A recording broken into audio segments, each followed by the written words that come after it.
share in the chat where you're from, what you've had going on, what the weather's like. I'm in Southwest Minnesota and the weather is really actually beautiful. It's going to be 70 today and it's sunny. So it's a nice bright change from snow and cold. And please switch your panel from all panelists to all panelists and attendees so everyone can see what you're saying in the chat. It is an open chat today. Hi, Kathy from Texas. Jesse from Texas. Rich is on our back channel providing support. He's in Chicago. Mike's in Pennsylvania. He'll be talking today. Louisiana, Seattle, Idaho. Oh, it's storming in Louisiana. I don't know how to say where you're from, Thibodaux. Rainy in Atlanta. Ooh, India. Georgia. Oh, Dennis and Guayaquil. Saudi Arabia. Cool. Yeah, Ecuador. Wow.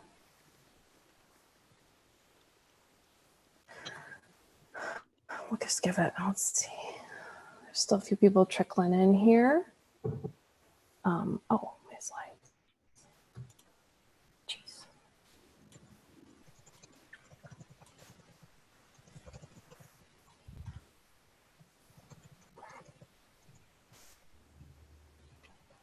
So if you can switch from all panelists to all panelists and attendees.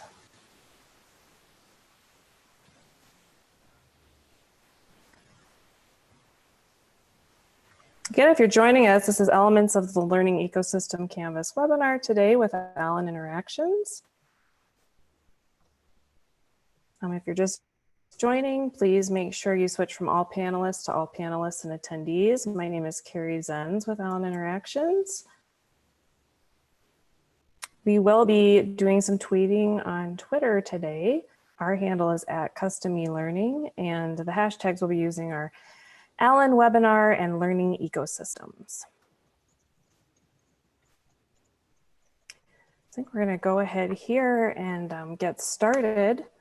These are our three experts who are going to be discussing what a learning ecosystem canvas is and how adaptive organizations harness it for organizational thinking and design abilities to a level that can build robust learning ecosystems we all dream that ultimately make employees happy, produce impact for organizations, and give them a competitive advantage. So our three experts speaking today include Dr. Daniel McCoy.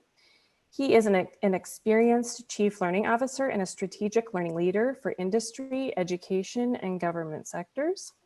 Dr. McCoy is an admired presenter regarding electronic and distributed learning and has spent his career deploying learning as a key strategic asset to develop adaptive organizational cultures and talent strategies built on scalable, personalized, and embedded performance systems, distributed technologies, and just-in-time analytics.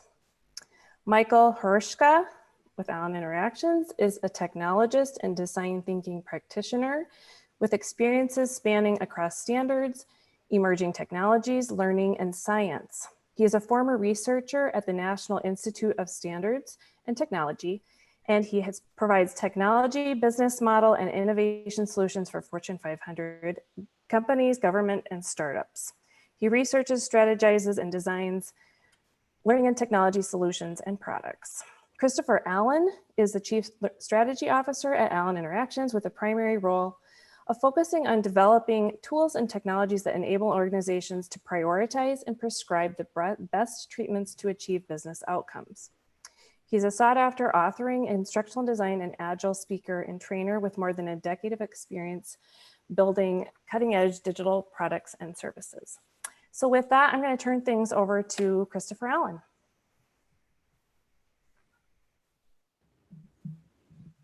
Well, hello, everybody. Thanks for joining us today. We'll get the slides shared here in just a second. I am so delighted that so many of you have shown up to hear us speak today. We'll start off with a quote from my dad. Here he's talking about. Carrie, can you share the slides? I thought they were being shared. They're not being shared? No. It's showing that they're being shared on my end. Let's see what's going on here. I apologize, everybody. Are you still not seeing them? No.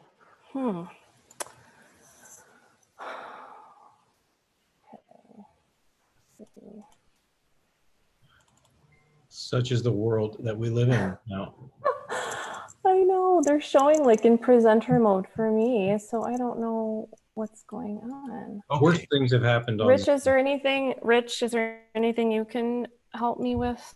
No, I was gonna say if I had the PowerPoint, but you sent me a PDF, so. Let's do this. I'll share the slides. Fantastic. Yeah. Here. I have it. Boom. Okay, never mind. Beat you to it. Okay.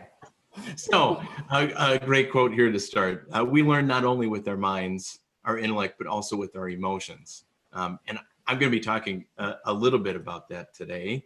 But also our movements, our sense of sight, touch, and hearing, and how we design and think about supporting the whole instructional ecosystem is important, because we want to be able to access those types of things and the things that we develop so that we can get to something that truly is meaningful, memorable, and motivational. So let's start with a little bit of data, and this might be pre-COVID, but I think all of it's still quite relevant. This is from a LinkedIn Workplace Learning Report. It's a little old, but I think it still holds true. And they were looking at what are business leaders really hoping to get out of the learning that they provide. And the number one thing that CEOs are looking for is measurable impact to the business. They want to see things that change. And the report really went on to say that 90% or more really believed that great training was going to be the key to success in getting the change that they were looking for. But what was kind of disheartening about the report was that only 8% of those surveyed really felt like they were seeing that impact, and that impact was happening on a pretty consistent basis. The other thing that leaders are looking for, of course, is ROI. And the report, of course, went on to say that only about 4% are seeing that from L&D. And that first opening quote was talking a lot about how we help motivate people and get them excited about taking learning. And I think this slide really paints the picture that the C-suite in many cases isn't seeing the movement that they are hoping for from their business with the L&D investments that they're making. And so they might be holding the opinion that L&D can't move their business the way that they would like it to.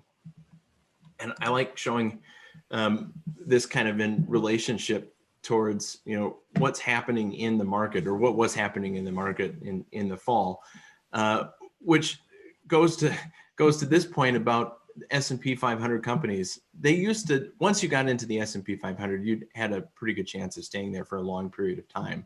And I think the average used to be somewhere around 25 to 30 years. There's been so much disruption and innovation in the recent years that more than half are disappearing within 15 years of getting there.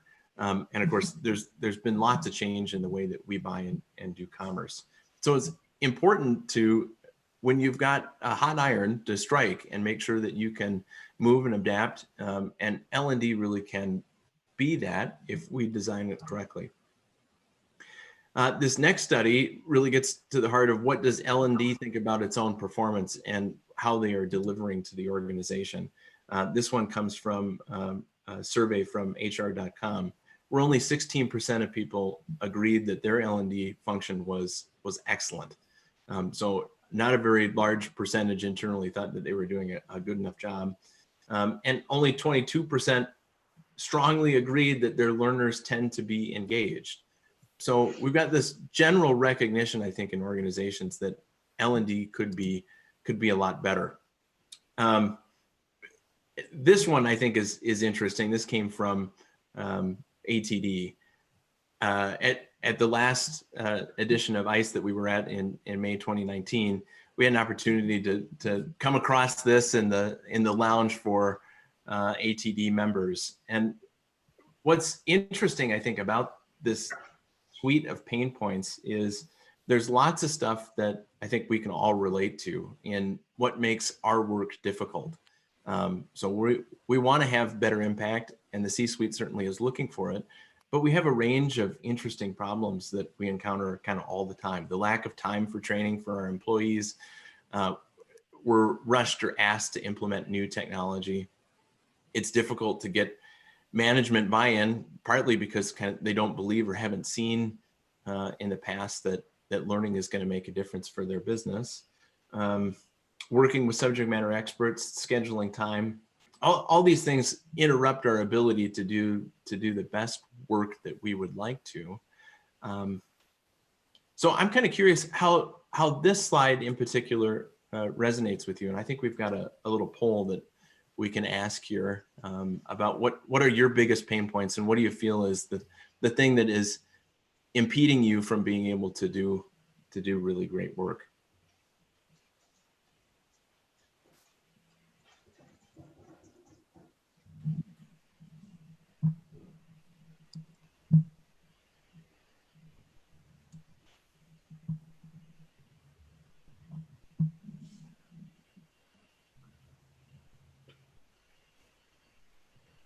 Cool, we've got that poll up, and I'm seeing some responses starting to come in.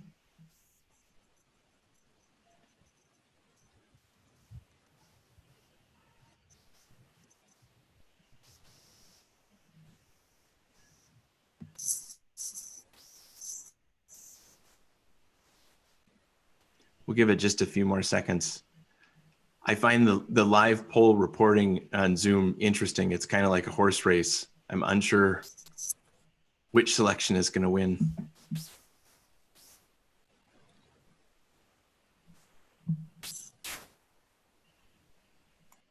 All right, thanks. That's terrific. So, a range of these things, and it's probably not just one. This was a multiple challenge here. Lack of time, measuring results and outcomes, getting management buy-in, aligning to the business. So I think this will continue, and these will kind of all be the common pain points that we see in front of us. So one of the things that we'll start talking about today, and what this webinar really addresses, is some tools and techniques to help overcome some of these, so that we get to shared vision as quickly as possible.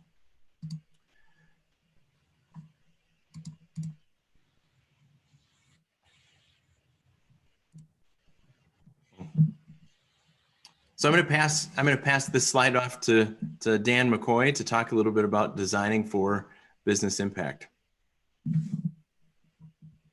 Okay. I still see the poll. Is that intentional? I like that. The results there, they're kind of interesting, that they seem to align a little bit. And we can talk a little bit about that. Management buy-in, lack of budget, and measurement. So those are kind of some of the things that we might talk about as impediments to making your organization an adaptive learning organization. And so really, what does that mean, adaptive learning organization? Well, why do we learn? And you all know, as learning professionals, we suffer from a factory model of schooling, where we expect people to sit in a classroom for 12, 16 years plus and come out fully formed, fully skilled, and ready to enter the workforce. And we all know that that's not true. And we've been talking about lifelong learning for a long time. But really, the reason we learn is to adapt, right? And we're always learning, whether we're children or we're adults, young or older, it doesn't matter. Well, the organizations we work for also learn. And I could talk a little bit about that in detail.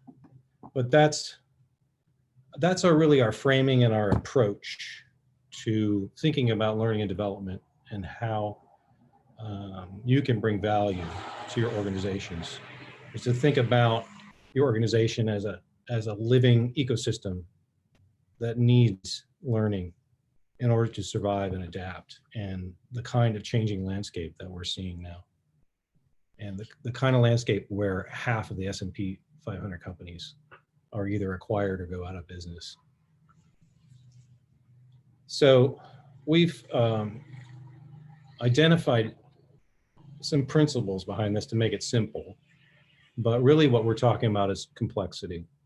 And as I go through each of these principles, you'll see that they interrelate and overlap, but it's really to help us frame and think about the problem and be able to address it. So first and foremost, we want to think about the people, right? Organizations are not buildings. You all know that now as you're working from home. Organizations are not the technology. You're always replacing your technologies. And organizations are not really the products they produce or the artifacts they produce, because they're always changing what they produce. They're always looking for new and better, right? So really it's the people. It's the networks of people that are involved in your organization that define your organization. So it's important to remember to put the people first. The second is to think about this as an ecosystem. So this is a metaphor, maybe it's a bit overused, right? But what we're really talking about is a complex adaptive system with many interlocking parts and codependencies, like an ecosystem. You can have unintended consequences when you change parts of an ecosystem. You can see ecosystem collapse, for example. If you eliminate a species from an ecosystem, pollution can decimate an ecosystem. So we're thinking about this in terms of its complexity, right? And its interrelated parts, and really the fact that it needs to adapt to changing conditions in order to thrive. So part of that is the connective tissue of the ecosystem. It's you put people in your organization and they bring a history, a work history, they bring expertise, they bring talent. But really what's important is when you plug them into your organization is the connections and collaborations that they create and foster. We want to think about an ecosystem from a purpose-driven design perspective. Well, really the question is why? Why are you doing what you're doing in the ecosystem? What problems are you solving? Seek out the problems, right? Ask questions continually. Don't assume that a solution is going to work, right? Look at the data behind that. What proof do you have? What evidence do you have that your solutions that you've put in place are effective? Are the people that you've been training, are they doing a better job? Or is it having no impact or a negative impact to the organization? And that's really going to drive a valued perception of learning, the learning units of an adaptive learning organization, right? Because if you can connect that learning activity to the overall health of the organization, the overall value that you create, you're going to have a much higher perception of value from your leaders. So it's one way to think about getting that buy-in from your management and getting budgets behind it. We also want to think about what is it that we're promoting here to create innovation and connection and collaboration. Really, it's the ideas that people bring, the feedback they're able to give.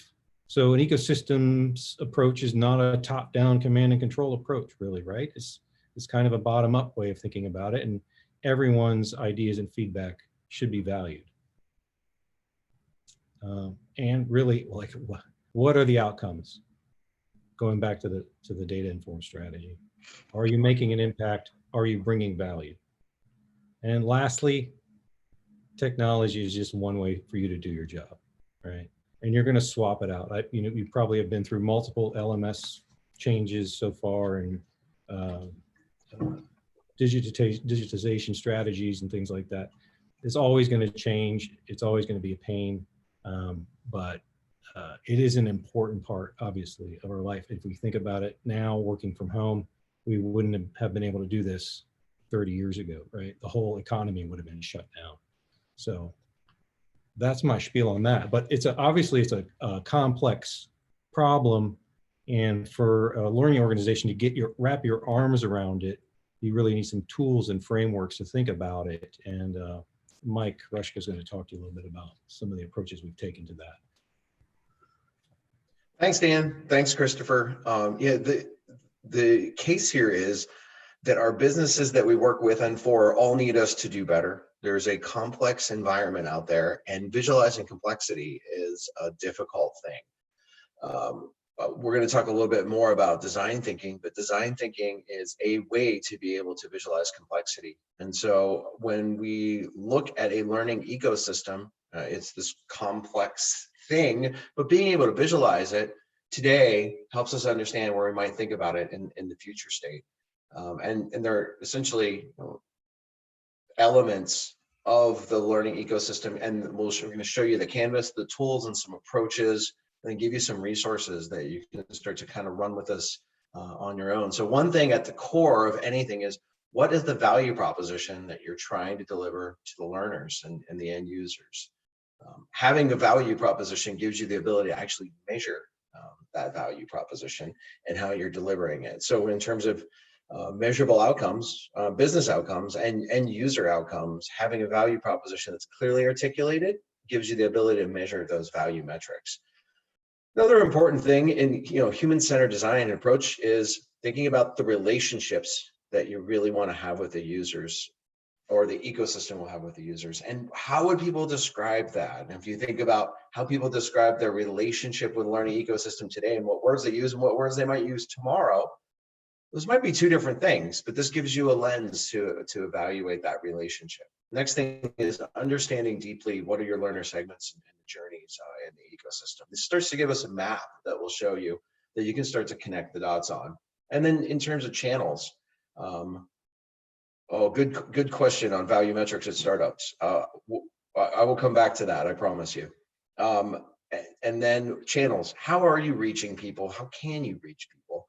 And then thinking about on the delivery side of this and organizing the organization itself to do these things, thinking about and considering the adaptive learning organization's principles is a good place to start, but to get deliberate, really focusing on these elements in the learning ecosystem makes a difference. So you've got partners inside the organization, you might need partners outside the organization or across the organization to deliver on that value proposition.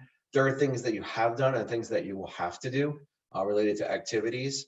And there are resources that you're going to need ultimately to align and be able to deliver. The fact that 90% of CEOs see business impact as like this #1 imperative, and closing the skills gap is key. Only 4 to 8% of them are seeing ROI. Says we have a long way that we could go in partnership with the business to move ahead. So that's the quick learning ecosystem canvas elements. And back to you, Christopher. Yeah, so we're going to have an upcoming webinar that introduces the Allen behavioral change model. But I wanted to just briefly show this slide, and in chat we'll put a link so that you can download the free white paper here and take a look afterwards. The model over here or the image over here on the right has the green ball, and right above it or right below it's the word safety. And then the next word kind of over it as we start to fall down this big hill is intrigue. This is meant to impart that change is difficult, and it's difficult to get us to want to change. We're comfortable, and that's one of the things that's a big impediment. If you want to start moving someone or a group of people down the road to changing and doing something new and different, you need to intrigue them. They need to become curious. You have to spark their interest. And the tools that Dan and Mike are going to go into a little bit more detail today are really about designing not only your organization, but the way that you support performances that you have a chance to actually intrigue students. If the experience of getting to the learning material is terrible, or you've not had great learning materials in the past, and you've started to build the belief that we don't do learning well at our organization, or this is just going to be another lunch and learn and when we used to do those, and I might get some free food out of that. You haven't sparked their interest enough for them to want to. They're not ready to come on the journey of learning. And so when we think about how do we support the organization at a high level, we're really thinking about just laying the groundwork to make sure that we can get to this point where someone wants to move to something that's safe and comfortable and start to become intrigued and interested in learning. Part of the white paper talks a little bit about partners in leadership's results pyramid, and it looks simple, but there's so much that I really love about this model, and I think their work is really quite exemplary, and we're excited to have it included as part of the white paper. But the middle green layer there that's talking about beliefs is the base of how all of us act. We act based on what it is that we believe.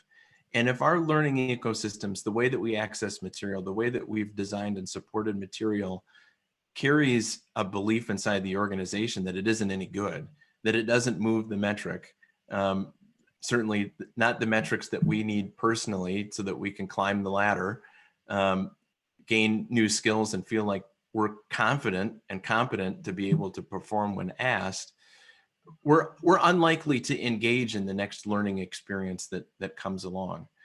So these models, I think, are really getting to the root of what is it that we need to do to even frame the ability to give good experiences to start to shape our beliefs. So if we want to move beliefs, we got to give a lot of different experiences so that we start thinking or believing differently. With the end goal, I think, of how we design a learning ecosystem and how we start thinking about building our organization to be adaptive is holding the cultural belief inside that the next learning event that I'm going to get is one that's going to help me be successful personally. And putting our minds and efforts to building a good ecosystem, really for me, that's the end goal. I'm hoping that we can support an organization to shift from our learning isn't any good, our learning doesn't move the metric, to something that there's a good chance that this next thing is going to impact me personally. And I yield to Mike. Yeah, so you might have heard about design thinking. I've talked about it a little bit. You may have heard about it, and you probably have heard of Agile. And I'm sorry, my dog's barking, but he just decided it was time. And there's lean approaches as well. And so when we really know what we're trying to solve, then it makes it really easy to move into Agile. But where things are difficult or fuzzy, design thinking is a great way to visualize complexity and model what is and what can be, and discover things that might be potentials in the future. So the idea here is an organization, adaptive learning organization, probably are Agile or moving towards Agile in some ways. You want to think lean, but using the design thinking tools at the beginning to drive that. So what and how do we define this fuzzy thing called a learning ecosystem? So when we think about this is a place where key things such as content, people, experience, process, technology, analytics are aligned with the business strategy, and really highly aligned with the business strategy.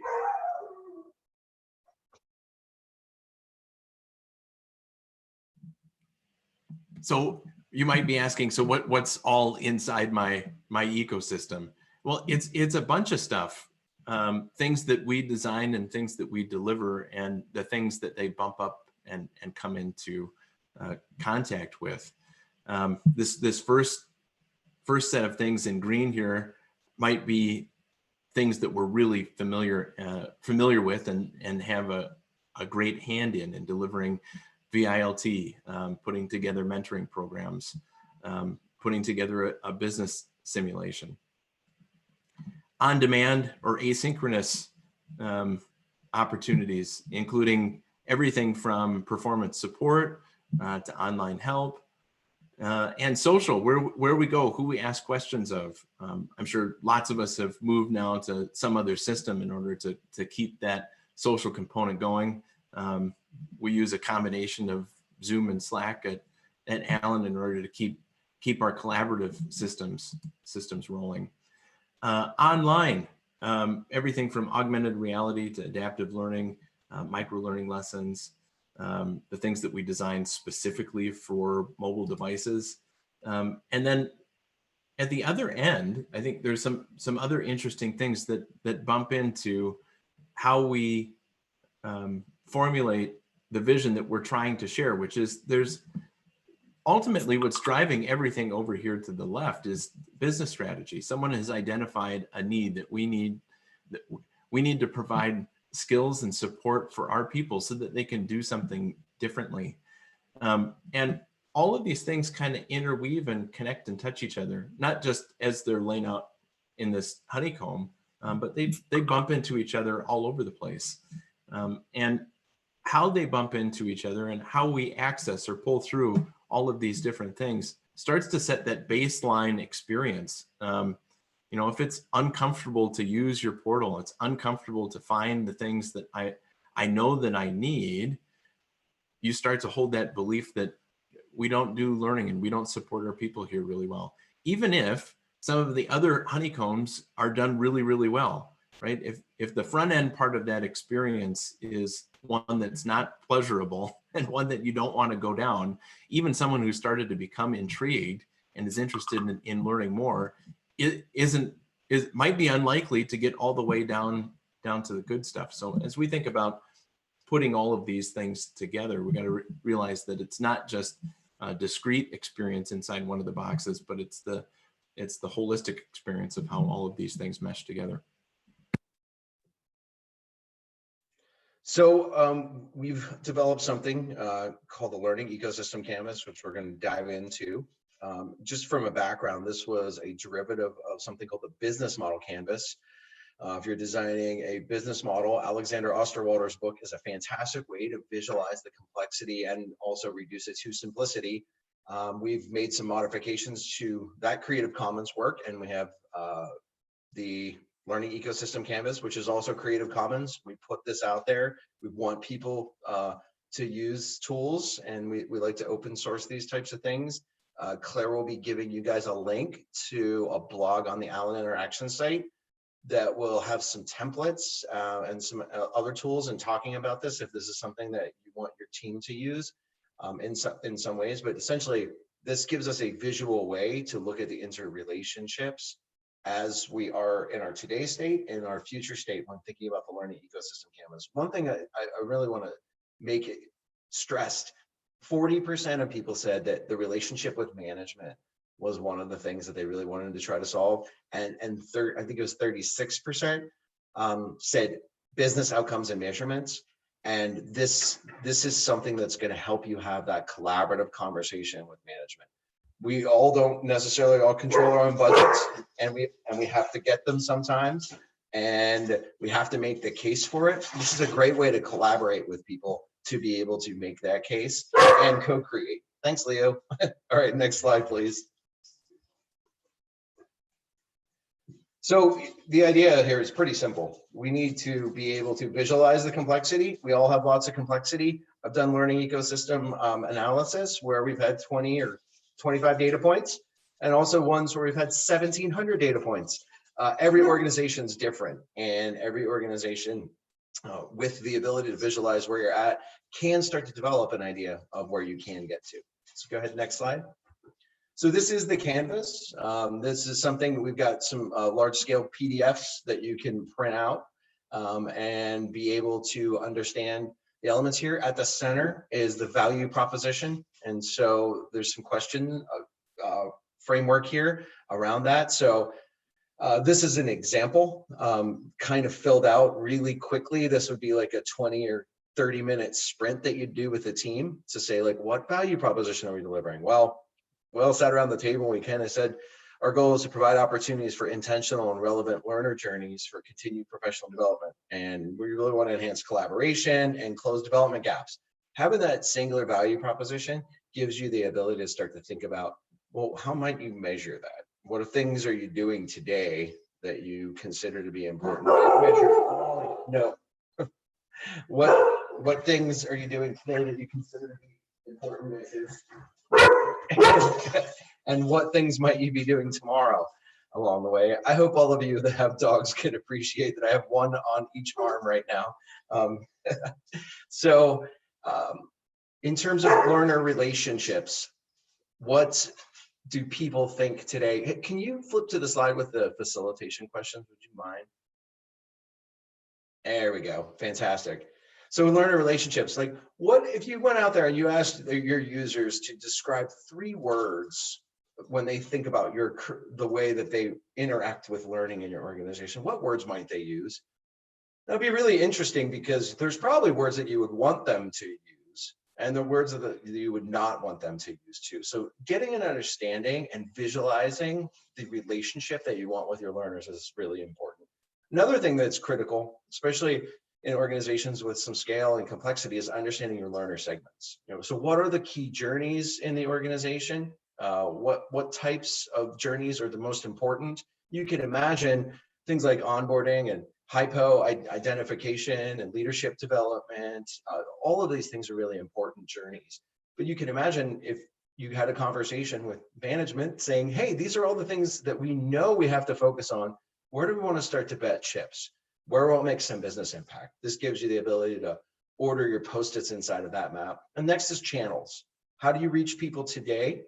How might you reach them in the future? The learning ecosystem mosaic that Christopher was showing has many modalities that your organization might use, but technology is great, but it's a way to connect information and people, and you could spend years researching and looking at all the technologies on the map. So getting an understanding in your organization of what are we doing, what will we do as a result, and what are we definitely not going to do? Is AR or VR on our map or not on our map? And then moving down to value metrics, how could we measure that value prop today? And then what might we do? Certainly the organization measures revenue and profit, and we measure completions, but there's a range of other things when thinking about transfer to performance in the job and other KPIs and measures of success or measures of performance that could be understood and measured. So you can imagine now, if you were filling this out in your organization and jamming Post-its on here, you might start to be able to draw some lines and say, well, we have this current relationship. We might have a project or an initiative that would start to increase the relationship if we reach through this channel for this learner segment. And here's how we might measure that. So while you can visualize a lot of things here, it gives you the ability to change out Post-its to a different color for what priority, or put a star on it or put a dot on it, and really start to focus on what can you do now and next, and start thinking lean out of design thinking. On the left side of the canvas is, how do you put this all together? So if you're going to think about delivering something for a specific learner segment through a specific channel, or radical transformation, who are your partners? Who do you got on your team? Who's going to help you deliver on this? Next then is activities. What have you done? What can you do? What might you do? And without any constraints whatsoever, what are the other things that you could bring? And then what are the resources? What do you have in your toolkit? What do you need to get to? How will you get there? And then last is, because you need to have the conversation, how is this good for the organization? If we're going to invest time and money developing this relationship with this learner segment to enhance the value proposition and do these things, how are we justifying that in terms of business outcome? I can tell you there's a lot of ways you can use this. I know people that have singularly gone into an organization and used this to understand what's going on. We've helped organizations scan the organization and do multi-day or multi-week explorations of this and workshops to help determine the value proposition and extensive value metric frameworks. But it's a quick tool that you can use with your team to get on the same page. And it's also a extensive tool that you can collect a lot of data within for a deeper understanding. So as I said, you could, if you're new in an organization, this is great. Print this out, put this on the wall, and as you're discovering the environment around you, get it captured and figure it out. You can sit down with a small group of people and very quickly with some Post-its start to make some sense and understand where you're at, and also where you might going. But there are some very good models for taking this and doing some structured capture across the organization using a diverse team of stakeholders, so that you get representative viewpoints and start to build consensus around how investing in your learning ecosystem can help to invest in business impact. Hey Mike, there's Yes. a question from David. He wants to know how specific your answers should be when you're So- filling this out. They can be, if you go back, I think about 3 slides was a really lightweight example. I'll say the more specific, the better. And so in this case, this was a watered down version of an actual first 30-minute sprint at this. And it was organization, said, we are not really focused on journeys. We kind of just throw stuff at people and say, let us know when you're done with all this and you'll be ready for your job. And their 3 learner segments they wanted to focus on were new hires, hypos, and first-time managers.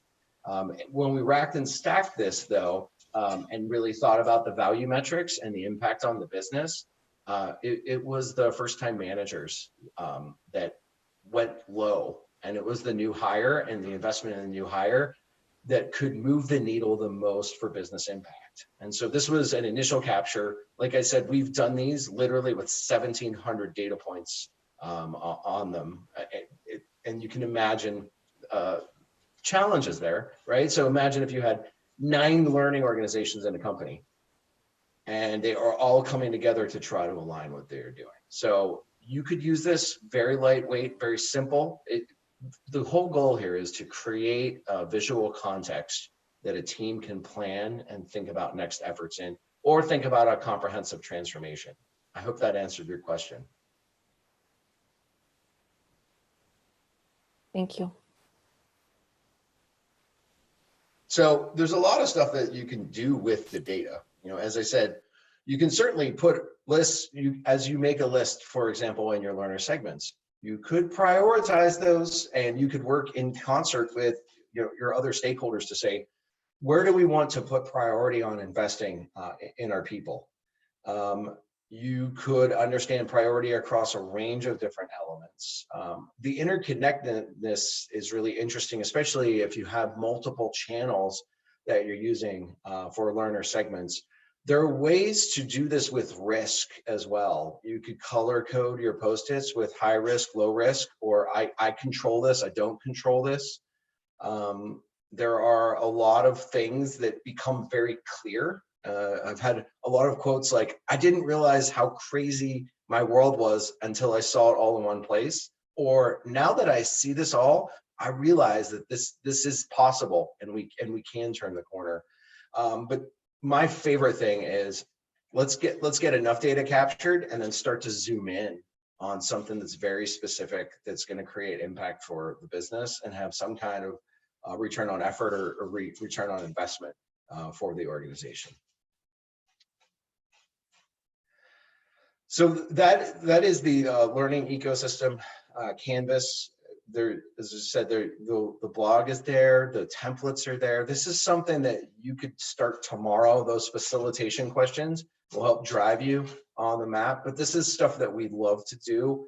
I'll talk about it at the end, but if you want a little bit of help to get going in the right direction, we do some open sessions to get you rolling. We all hear the term innovation, and I worked at the National Institute of Standards and Technology, and people use the term innovation all the time. And I said, how do we innovate? What does innovation actually mean? In order to innovate, we kind of need to know what we need to do to be innovative. Bill Ollett from MIT, in his book, Disciplined Entrepreneurship, talks about the quote, the equation of innovation is equal to invention times commercialization. If we invent a lot of stuff and the invention number is high, but we don't bring anything to the world, then innovation 0. If we don't really invent anything new, but we bring it, then that's not really innovative either. Larry Keeley has a book called The 10 Types of Innovation. And we've adapted these 10 building blocks to innovation building blocks for a learning ecosystem. So once you capture what your current state of your learning ecosystem is and a little bit of a vector for where it might go, this next model that I'm going to show you will give you some ideas about questions that you could ask to think innovatively and push the boundaries. Now, every organization is different, and propensity towards innovation may be very high for your organization or low.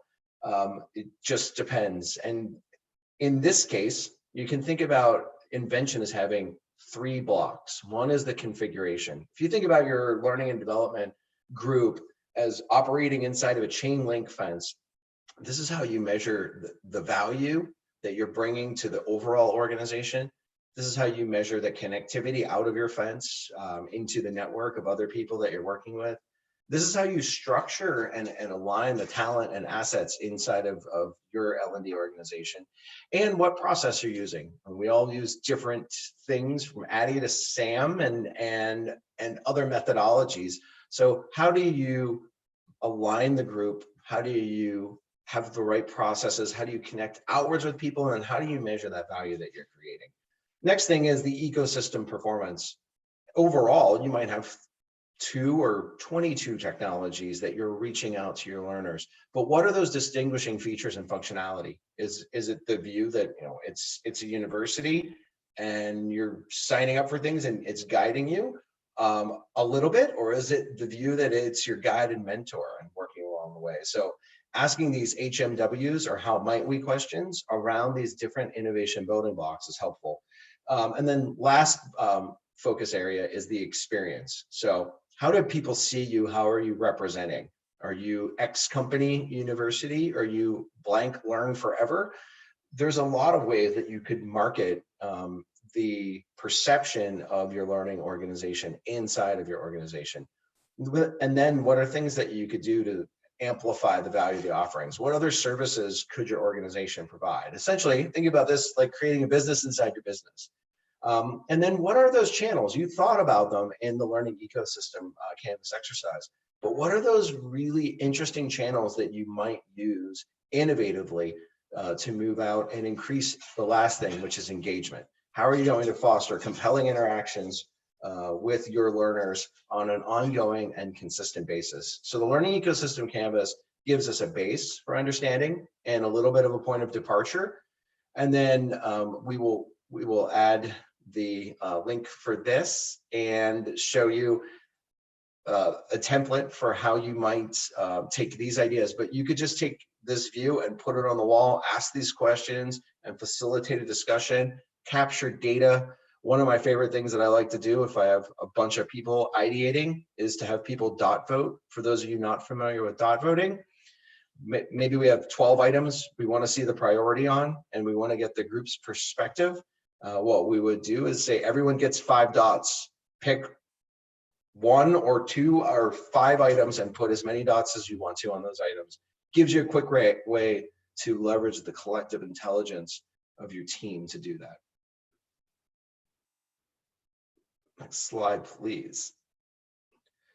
So we, at Allen Interactions, we have a history in helping people, and we have a history in helping technology, growing people, and helping with technology to align these elements. And that's why we built these tools. These are tools we use in our daily work. We want to share them with you so that they can help you in your daily work. We find them quite useful at understanding complexity, and we want to see you be successful with any transformation that you might be trying to do. Now, we would love to help you. We have a bunch of things that we do, from learning and design and curriculum work and custom video to software engineering. We can make things work together and help to glue those pieces together in the learning ecosystem. And agile design and development, we also have something called fractional CLO offering. Organizations of certain size might not have a chief learning officer. Dan has a whole team of chief learning officers that help organizations use tools like the Learning Ecosystem Canvas and other tools to help move the L&D function of the organization forward. And we also have something called the Allen Academy. If you want to hone your skills or hone your team skills and become better instructional designers, we'll send you something so you can take a look at our Allen Academy Certified Instructional Professional.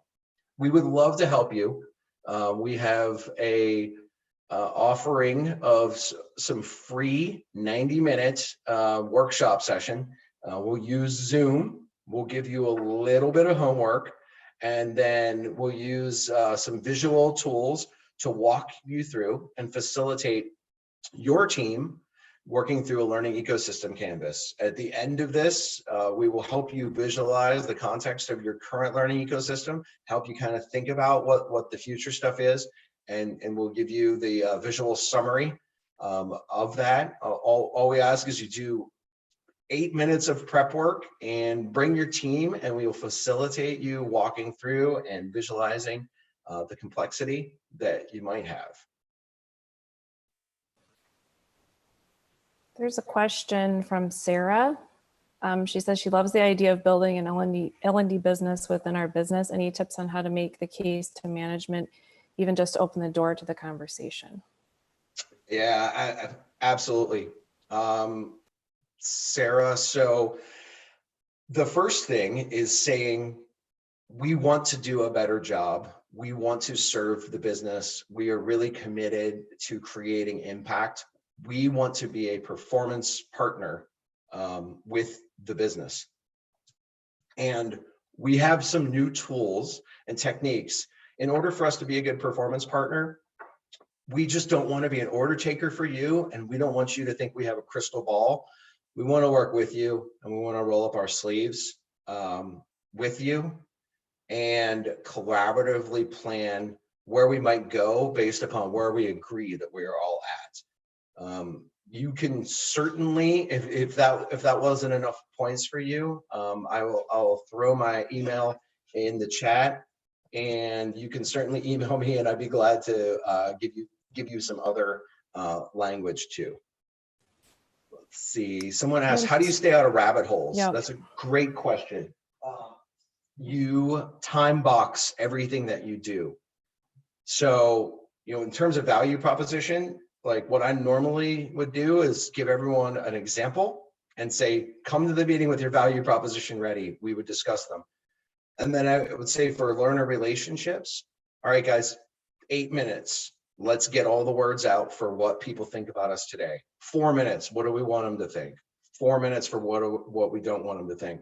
And that's how you stay out of rabbit holes, is time boxing.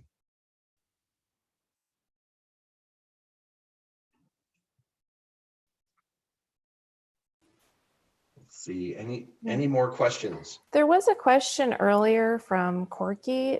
The question was, for those of us in professional services consulting, do we build separate ecosystems for both our internal training for our team and one for the systems, tools, and training we are bringing our external customers? Or should the ecosystem be combined? Yeah, I sent a DM on that. Oh, you did? Okay. But I'll say this. This tool is based upon the business model canvas. If you're thinking about your own company's sort of business model for how you reach out into the marketplace, you probably want to use the business model canvas. You could use the learning ecosystem canvas to think about the way that you offer, but the offering innovation side of this, in terms of the innovation building block stuff, that might be a piece. So I would use the business model canvas for your business and use the innovation building blocks for how you might innovate your business. But if you're looking at someone else's business trying to help them, learning ecosystem canvas is a great place to start. And Evan, why do companies undervalue training and performance improvement? I don't know exactly this. I'll say something quick and then throw it to Christopher and Dan. But I think that in a number of cases that I have seen, I'm not saying all or some, that they've done the training, they've invested the money, but they haven't seen the needle move. It's the knob and needle connection. We paid money to turn the knob. We thought the needle would move. It didn't. So Dan or Christopher? Yeah, I would say it goes back to that data-driven model, right? Like do they have means in place to measure impact, right? Can you connect it directly to the training? What did you train? How is that impacting your KPIs? Look at the measures, right? Like Mike says, how is the needle moving? You need to know what data are driving that needle. And that requires thinking about designing your learning entirely differently than just sitting in a classroom, going through some PowerPoint slides and maybe taking a quiz, right? Every piece of content, every interaction in your learning program needs to have some meaning to the activity that goes on outside. Yeah, and I'll add, knowing how to do something is quite different than doing something, right? And so if you've developed training that's really all about sharing or imparting knowledge, you haven't done enough to get someone comfortable to actually execute the performance. And a lot of bad e-learning that exists kind of falls into that mode of tell and test. And so we've prepped them with a whole bunch of slides. We've given them a whole bunch of content, and then we asked them some questions. Could you remember that content? Even if that was effective and you had imparted some knowledge that lasted some period of time, there's no measure in that sort of delivery that would give you confidence that they're going to perform differently. So it's about getting someone up to proficiency by practicing and making them feel comfortable, and making sure that the people who are around them, like their managers, are supportive of this new performance, right? And so you could have trained a whole slew of people to do a new performance, and they were somewhat comfortable doing that performance, but someone's telling them to do something differently. That's not the way we do that at this company, or I found that this works better. I know you did that at training, and that's great, but when you're working for me, you're going to do it this way. So there are lots of things: motivation, support within the company, buy-in for whatever the new thing is, that runs up against what seems logical well, if they just knew this, they'd do something different. Knowing something isn't the test for whether or not they will do something different.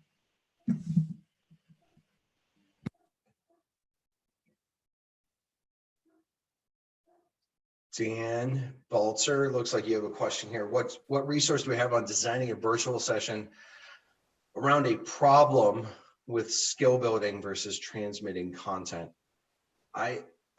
I'll interpret that question a little bit, because I probably need more color. So if you could type something else in there and clarify that a little bit. Or the easiest thing might be just email me and I'll get some additional color and give you a good answer. We have a lot of tools. This is just a handful of ones that are kind of an entry point for transformation for organizations. So if you have a problem, we generally have an approach to developing and exploring a range of solutions, and then helping you to define which one is probably the right one. So actually, Christopher, Dan just clarified that.